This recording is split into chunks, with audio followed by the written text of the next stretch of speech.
पहलगाम की घटना के बाद भारत सरकार ने पाकिस्तान का पहले पानी रोक दिया और अब पाकिस्तान का दाना रोकने की भी तैयारी है। पाकिस्तान के 16 यूट्यूब चैनल्स पर प्रधानमंत्री नरेंद्र मोदी के आदेश के बाद बैन लगा दिया गया है। मोदी सरकार का एक बड़ा फैसला सामने आया है और 16 ऐसे यूट्यूब चैनल्स पर बैन लगाया गया है जो भारत में पहलगाम की घटना को लेकर, भारतीय सेना को लेकर और भारत सरकार के खिलाफ भ्रामक संदेश फैलाने की कोशिश कर रहे थे। खास बात यह है कि ये यूट्यूब चैनल ना सिर्फ भारत में भ्रामक संदेश फैला रहे थे, अपना प्रोपेगेंडा यहां पर फैला रहे थे, बल्कि अच्छा खासा रेवेन्यू भी भारत से जनरेट करते थे और इस रेवेन्यू का इस्तेमाल पाकिस्तान में आतंकी खेती के लिए कर रहे थे, जिस पर अब मोदी सरकार ने एक पहला बड़ा कदम उठाया है और इसके बाद आगे कहानी और भी बड़ी होने वाली है।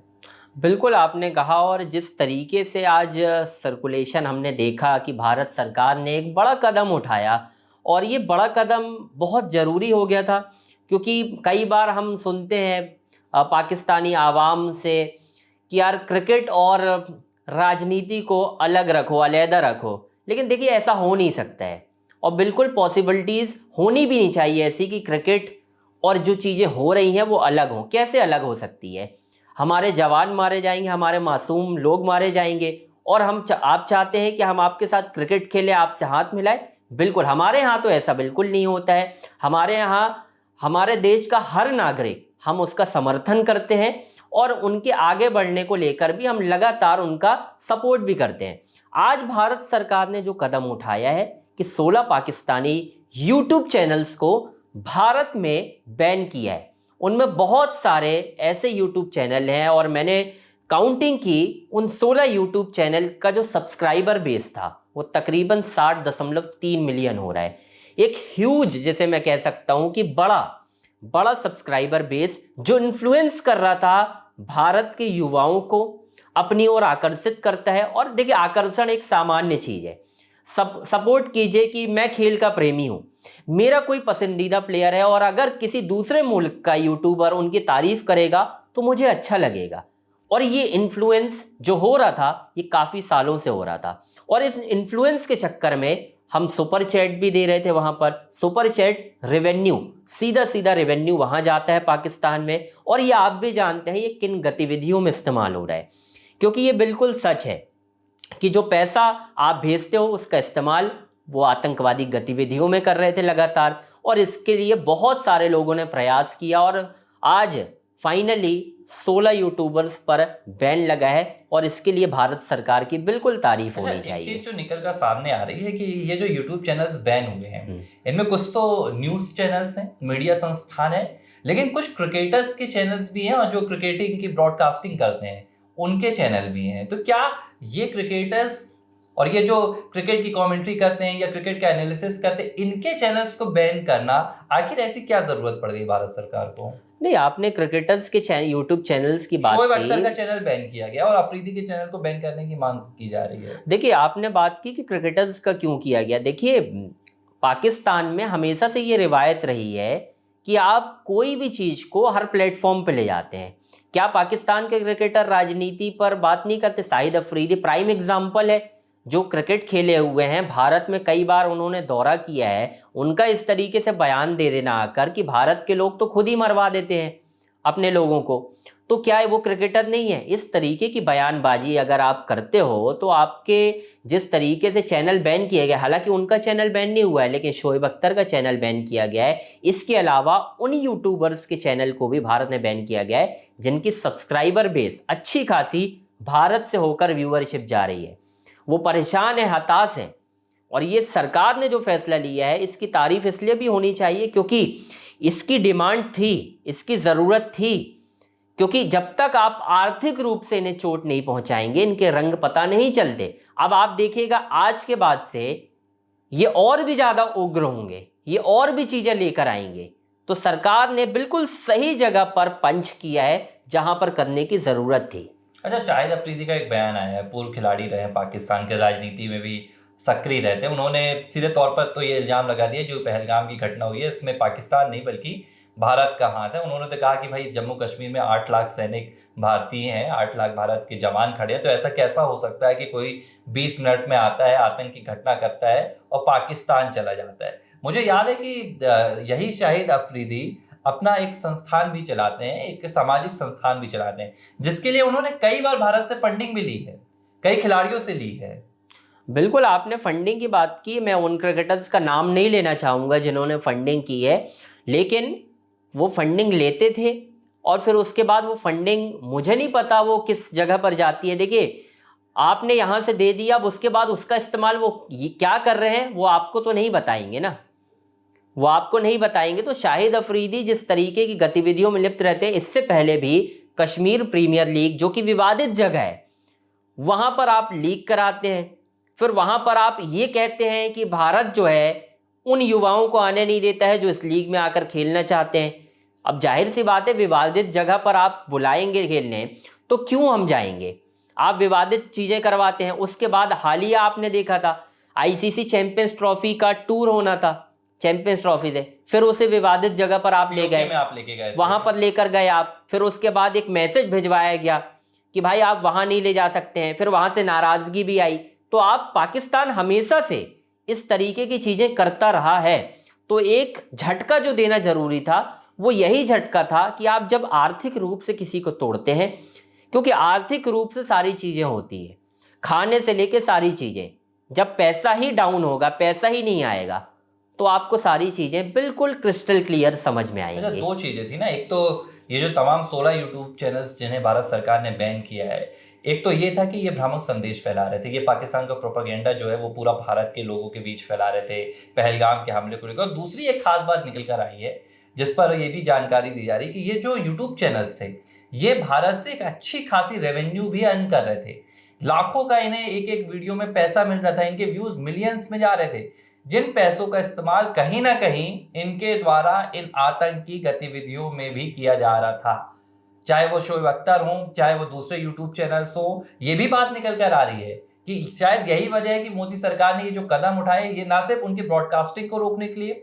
ना सिर्फ उनके भ्रामक संदेशों को रोकने के लिए, बल्कि उनके रेवेन्यू को भी रोकने के लिए ये पूरा कदम उठाया जा रहा है। और भारत में मुझे लग रहा है कि लंबे समय से ये मांग चल रही थी कि जो यूट्यूबर्स हैं पाकिस्तान के, वो यहाँ के युवाओं को बरगलाते हैं, वो क्रिकेट के बहाने एक अपनी फैन फॉलोइंग यहाँ पर बनाने की कोशिश करते हैं कि देखिए भाई, मैं तो क्रिकेट खेलता था, मेरा राजनीति से कोई लेना देना नहीं है, मैं दो मुल्कों को करीब लाना चाहता हूं, और यहाँ पर अपने फैन बनाकर फिर धीरे धीरे उनकी मानसिकता के साथ खेलते थे। फिर ये बताते हैं कि देखिए, मोदी सरकार भारत और पाकिस्तान के रिश्तों को सुधरने नहीं देना चाह रही है, आपके नेता नहीं सुधरने देना चाह रहे। तो इस तरह के भ्रामक संदेश और पूरा पाकिस्तानी प्रोपेगेंडा यहाँ पर चलाया जा रहा था, जिसके बाद मोदी सरकार ने आज 16 चैनल्स पर अभी बैन लगाया है, लेकिन ये फहरिस्त और भी बड़ी होने वाली है, ये जो रिपोर्ट्स आ रही हैं। बिल्कुल, आपने बात की कि भाई एक प्रोपोगेंडा फैलाया जाता है। और देखिए, मैं आर्थिक चीज़ की बात क्यों कर रहा हूँ बार बार, ये झटका क्यों मोदी सरकार का बहुत बड़ा कदम हो सकता है, उसकी वजह ये है कि देखिए, हर बार आपने सुना होगा पाकिस्तान से कि भाई दोनों मुल्कों के बीच क्रिकेट के रिलेशन होने चाहिए। उससे फ़ायदा किसका है? उससे सबसे ज़्यादा फ़ायदा होगा पाकिस्तान को, क्योंकि जब भारत खेलता है पाकिस्तान से, रेवेन्यू बहुत ज़्यादा जनरेट होता है, और जब रेवेन्यू बहुत ज़्यादा जनरेट होगा तो फिर आपको भी मालूम है वो पैसा कहाँ जाता है। क्योंकि हमने लंबे अरसे से पाकिस्तान के साथ द्विपक्षीय सीरीज नहीं खेली है, इससे सबसे ज़्यादा नुकसान पाकिस्तान को हुआ है। पाकिस्तान के स्टेडियम नहीं बन पाए, पाकिस्तान का नुकसान हुआ, आज भी वहाँ पर बदहाली बनी हुई है। अगर सपोज कीजिए हम अगर 17 सालों में 2 दौरे भी कर लेते पाकिस्तान के, या हाल ही में अगर हम चैंपियंस ट्रॉफी में अपनी भारतीय टीम को पाकिस्तान भेज देते, तो एक यहाँ पर एक मैसेज जाता, पाकिस्तान हर मुल्क को ये कहता कि देखो हम टेररिस्ट कंट्री नहीं है, भारत भी आ गया हमारे यहाँ, अब हम कोई भी चीज़ मनवा लेते हम किसी से, देखो हम तो क्लीन है, भारत भी आ गया, जिससे हमारा विवाद था, जिससे हमारा राजनीतिक पटाक्षेप था, वो भी यहाँ पर आ गए।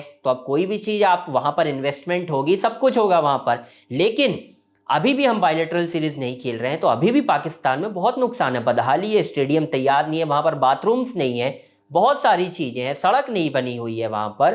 तो ये आर्थिक तोड़ी है। ये पाकिस्तान की हमेशा से एक चाल रही है कि पाकिस्तान सोचता है कि भाई हम आपके देश में आतंकी खेती भी करें, हम आतंक भी फैलाएं, हम आवाम को यहाँ की उनकी जान ले, निर्दोषों की हत्या करें, मासूमों को मौत के घाट उतारें, लेकिन बावजूद इसके क्या रहे, सरहद पर कुछ भी होता रहे, लेकिन हम आपस में मैच खेलते रहें, हमारा रेवेन्यू बनता रहे, हमारा व्यापार चलता रहे, हमें पानी मिलता रहे, हमें दाना मिलता रहे। लेकिन अब मोदी सरकार ने इस पाकिस्तान की जो एक नीति है कि भाई सरहद में कुछ होता रहे, जो दूसरी चीजें हैं वो बरकरार रहें, वो चालू रहे, अब इस पर हमला करने की पूरी ये जो तैयारी है ये बहुत बढ़िया की है। क्योंकि आप देखिए रेवेन्यू बंद हो रहा है, एक तरफ आपने पानी बंद कर दिया, यहाँ पर बाढ़ वाले हालात बन रहे हैं, पूरे पीओके में इमरजेंसी लागू कर दी गई है, ये हालात हो गए। ये तो अभी जब पानी छोड़ा गया है तब ये हालात हुए हैं, जब पानी रोक दिया जाएगा, पूरी तरह से बंद हो जाएगा, तो अभी तो लोग कह रहे हैं कि भाई पाकिस्तान वो दिन दूर नहीं जब रेगिस्तान बन जाएगा। दूसरी, ये जो आपने यूट्यूब का यहाँ पर एक निर्णय लिया कि भाई 16 यूट्यूब चैनल्स को सीधे बैन कर दिया।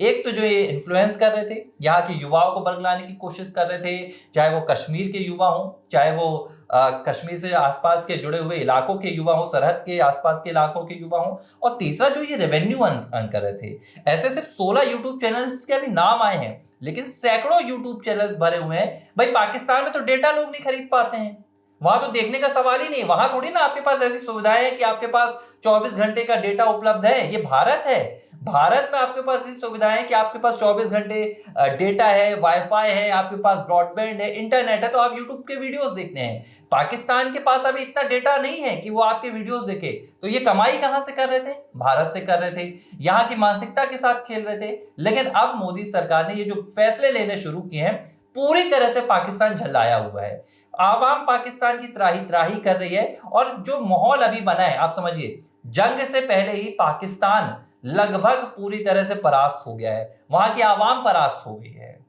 बिल्कुल, आपने ये बात जो कही है कि भाई पानी रोकने से त्राही तो वहाँ पर मची ही हुई है, लेकिन अब प्रधानमंत्री मोदी ने एक और बड़ी चोट कर दी, और वो चोट, ये चोट मुझे लग रहा है ये पानी से भी ज़्यादा बड़ी होगी। क्योंकि जब आपके पास रेवेन्यू जनरेट नहीं होगा, जो सो कॉल्ड यूट्यूबर्स जिनके बैन किए गए हैं, जब वो पैसा नहीं कमा पाएंगे तो वो पानी खरीदेंगे कैसे? क्योंकि अभी तक तो ये था ना कि आपने पानी किया है तो चलो हम तो जाके खरीद लेंगे, जो मोटी कमाई कर रहे थे भारत के रेवेन्यू से। तो यहाँ पर जो आर्थिक चोट पहुंचाई है नरेंद्र मोदी ने, वो एक कारगर कदम है भारत सरकार की ओर से कि भाई अब आप देखिए कि अब आगे क्या होता है। और ये क्लियर स्टांस है, ये एक साफ मैसेज जा रहा है कि अब ये एक तरीके से थमने वाला नहीं है, और ये अब आगे ही बढ़ेगा, और ये बहुत अच्छा कदम मैं कहूँगा, और आगे और भी होगा। पहले वाटर स्ट्राइक हुई, उसके बाद ये मुझे लग रहा है कि डिजिटल स्ट्राइक सीधे तौर पर पाकिस्तान पर माना जाए, क्योंकि यहाँ से पाकिस्तान का पूरा डिजिटल ब्रेक हो जाएगा। ना तो उनका जो तमाम उनके न्यूज़ चैनल्स हैं, जो मीडिया अब हैं, जो लगातार दुनिया भर में भारत के खिलाफ ये संदेश फैलाने की कोशिश कर रहे थे, भारत में खास तौर पर देखिए इन्हें दुनिया से बहुत कुछ लेना है भी नहीं। पाकिस्तान की पूरी कोशिश रहती थी कि जम्मू कश्मीर की जो खुशहाली है, जो जम्मू कश्मीर की शांति है, उसकी फिजा को कहीं ना कहीं चोट पहुंचाया जाए, और इसी के जरिए ये करते थे। ये आपकी मानसिकता एक प्रकार का जिहाद फैलाने की कोशिश करते हैं। जो घटना निकलकर सामने आई, जैसे पूरे ये जो दहशतगर्द आए, इन्होंने आपका धर्म पूछा, ये चीजें कोई एक दिन में नहीं हुई हैं। ये चीजें पाकिस्तानी लगभग लंबे समय से करते आए हैं। ये आपकी मानसिकता के साथ खेलते हैं, ये आपकी मानसिकता को कहीं ना कहीं धर्म की आड़ में प्रभावित करने की कोशिश करते हैं। जो भारत के बेचारे युवा हैं, जो भारत के मुस्लिम युवा हैं, वो लगातार भारत में रहते हैं, भारत की वतन परस्ती करते हैं, लेकिन उन्हें बरगलाने की कोशिश की जाती है। तो ये जो डिजिटल स्ट्राइक है, इससे वो चीज सीधे तौर पर पाकिस्तान की खत्म होगी। और एक बात निकल कर आई है, पाकिस्तान के जो पूर्व खिलाड़ी हैं शाहिद अफरीदी, उन्होंने एक बयान दिया है। अब आप देखिए कि इस बयान के बाद पाकिस्तान में भी उनका विरोध होने लगा। दानिश कनेरिया हैं जो हिंदू मूल के हैं, और उन्होंने कहा कि भाई शाहिद अफरीदी के इस बयान के बाद इन्हें भी कहीं ना कहीं बैन करना चाहिए, इनका यूट्यूब चैनल बैन करे। और उन्होंने एक बात की, जो लोग कह रहे हैं ना कि भाई पाकिस्तान सीधे तौर पर उसका धर्म से कोई लेना देना नहीं है, ये जो तमाम चीजें हो रही है इसमें धर्म बीच में ना लाया जाए, उन्होंने खुद कहा कि शाहिद अफरीदी ही वो शख्स थे जो मुझे धर्म बदलने के लिए कहीं ना कहीं मजबूर कर रहे थे। बिल्कुल, और ये आपने धर्म बदलने की बात की, पाकिस्तान में हमेशा से ये रिवायत रही है कि जब भी कोई खिलाड़ी जाता है, हाल ही में मैं एक बयान सुन रहा था, वो बयान था मुश्ताक अहमद है, पाकिस्तान के फॉर्मर क्रिकेटर हैं। उन्होंने ये कहा कि हमारी जो लीग होती है PSL, उसमें मोहम्मद रिजवान ने 4 गोरे बंदों को इस्लाम का धर्म देने के लिए बात कही, और वो उन्होंने हंसी हंसी लिए भी हैं। उन्होंने एक इंटरव्यू दे रहे थे, उसमें ये उनका बयान है। मतलब उनका जो एजेंडा ही यही है कि किस तरीके से लोगों को कन्वर्ट कराना है और यहाँ पर रोकना है। और ये पहली चीज होती है उनकी। मुख्य प्रायोरिटी जो है वो क्रिकेट तो सेकेंडरी चीज हो गई है। हम कहते हैं ना कि क्या बोलते कि पार्ट टाइम क्रिकेटर और फुल टाइम मौलाना, ये पाकिस्तान में हुआ है और हो रहा है इस वक्त। तो शाहिद अफरीदी जो बातें कह रहे हैं, शाहिद अफरीदी का सबसे पहले तो चैनल बैन बिल्कुल होना चाहिए, और उसके बाद आगे की कार्रवाई भी होनी चाहिए कि अभी और भी जो यूट्यूब चैनल्स हैं जो बचे रह गए हैं, जिनका सब्सक्राइबर बेस हैवी है और इंडिया की ऑडियंस है, उनको भी चिन्हित करना चाहिए और उनको भी बैन करना तो चाहिए। जिस लिहाज से मोदी सरकार ने पहले सिंधु जल संधि, उसके बाद तमाम एक्शंस लिए हैं पाकिस्तान के साथ, व्यापारिक रिश्ते खत्म करना, उनके वीजा कैंसिल करना, जंग से पहले ही पाकिस्तान को आधी कमर उसकी तोड़ दी गई है। इसके बाद अब ये डिजिटल स्ट्राइक, पाकिस्तान पूरी तरह से झल्ला गया है। और खबरें तो ये भी निकल कर आ रही है कि अब पाकिस्तान के कई सैन्य अधिकारी भी अपने घर छोड़कर दूसरे देशों में निकल रहे हैं। ABC हिंदी न्यूज, आज ही जुड़िए हर खबर के साथ